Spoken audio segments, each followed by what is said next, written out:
Hello, this is Living Room Requests. This is a request for Stephen, and that's Matt Redman. That's Patricia Hammond. Thanks so much, Stephen. No, this thank is a you. song from the 1920s. It really is.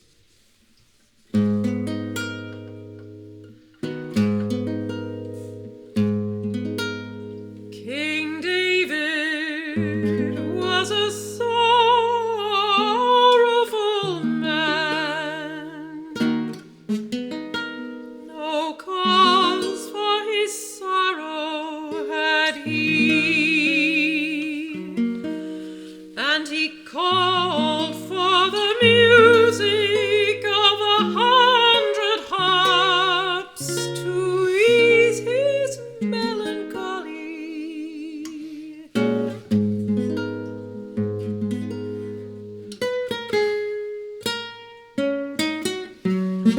They played till they all fell silent.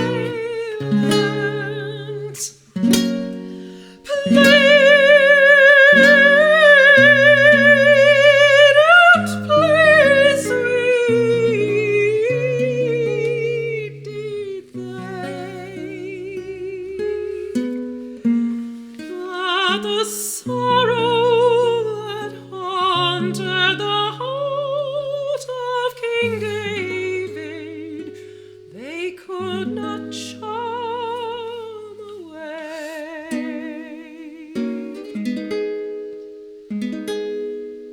He rose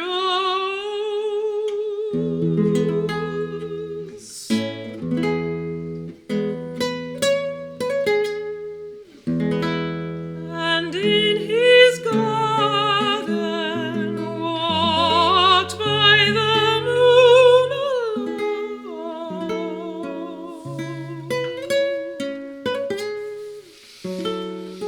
A nightingale hidden in a cypress tree jogged on and on.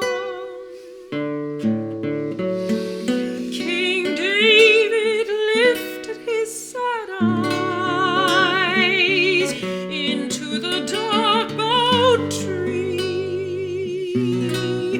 Tell me, thou little bird that singest, who taught my grief to thee?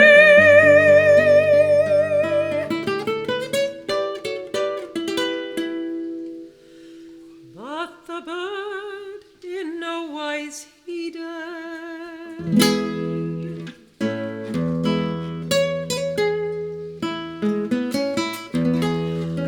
And the king in the cool of the moon hearkened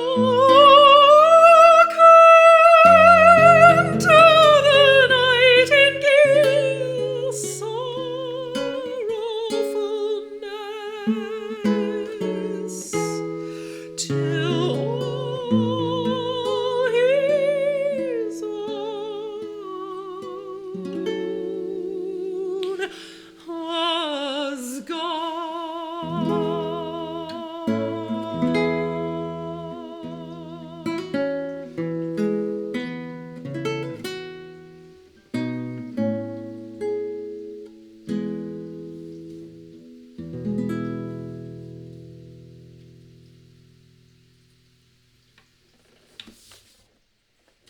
I think that would have won, maybe possibly even become a runner-up or won the guitar sight reading Herbert Howells competition.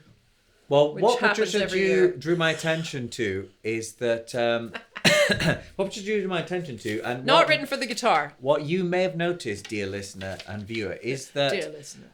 in the 1920s, particularly in Britain, there was a trend of the art song, that is the performance piece intended for, I'm not going to go into an art song. You can ask Google. But I'm just going to go into the fact that there was this backlash against many of the popular styles or the the searching, which went into lots of things: home design, furniture, cooking, so many things. The Looking sort of back. old Looking Merry back. England. Looking back to look forward. Started in the late Victorian period, and anyway, looking back to look forward to the days of the lute song, right? And the medieval music with all these. We call those perfect fifths or octaves, consecutive octaves, that sort of thing. You get it a lot in Arabic music, to be honest. But the Warlock, that the Gurney, lute, right? That the lute. Yeah. They're all looking back, Capriol Suite, and looking back, and old. I mean, there are literally thousands. Ivor Gurney, what's that one? The Bailey beareth the bell away. Oh my God, that's. Well, just we've even wonderful. done. There's even some Elgar songs that are like that. Yes, true. But I was just going to say that.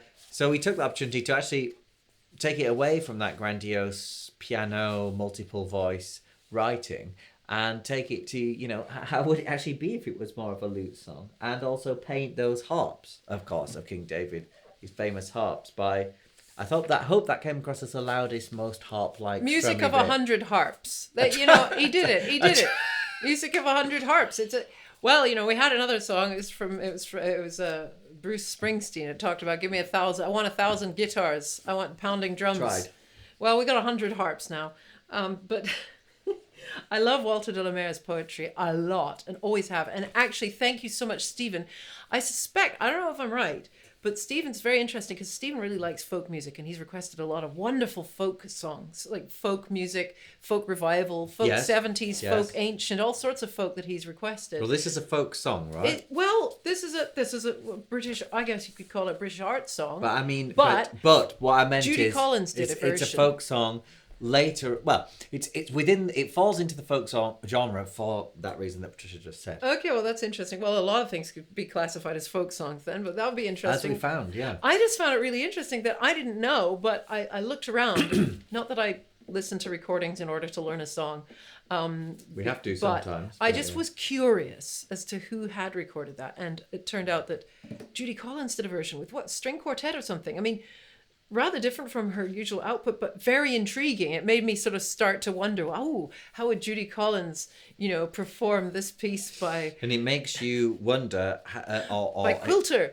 It lets people Walton. know how the managers, AR, people, arrangers, what sort of music they were familiar with in the 1960s, 70s. Or who persuaded? Like, who was the one? Was she going like... Did she sort of pull a fast one, or did she kind of had to really fight for it? No, I really want to do this. I don't know, but it's very interesting because on the one hand you got all these sort of final recital exams by classical students doing it, particularly baritones. Although in the 20th century, it was written for tenor John Coates, wonderful British tenor, but he never recorded, as far as I know. Tell me if I'm wrong. So intriguing song, but I have loved it for years, but never had an opportunity to sing it. So I did have a copy of it. Cue living room requests. When I was 20, Well I loved the opening phrase, and I thought, I'd love to do that one day. And of course, that day never came. So lovely until now.